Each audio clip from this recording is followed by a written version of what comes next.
આવા કપરા સંજોગોમાં, પછી તે કોરોનાની મહામારી હોય કે ગયા મહિને આવેલું પૂર હોય કે અત્યારે છેલ્લા 72 કલાકમાં કે છેલ્લા 4.5-5 દિવસથી જે સંજોગોનો આપણે સામનો કરી રહ્યા છે, ત્યારે સમગ્ર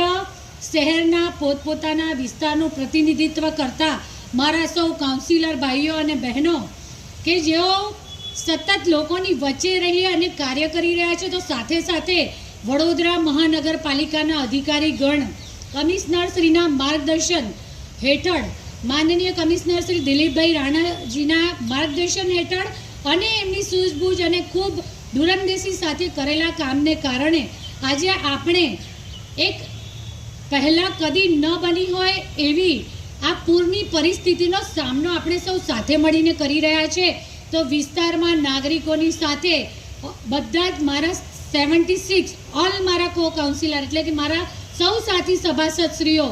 લોકોની સાથે ખભે ખભો મિલાવી અને લોકોની વચ્ચે સતત લોકોની સાથે વરસતા વરસાદમાં અને વરસાદ પછીની પૂરની આ ભયંકર પરિસ્થિતિમાં પણ સાથે રહ્યા છે અને અત્યારે પણ આ સેવા યજ્ઞ ચાલુ રહ્યો છે।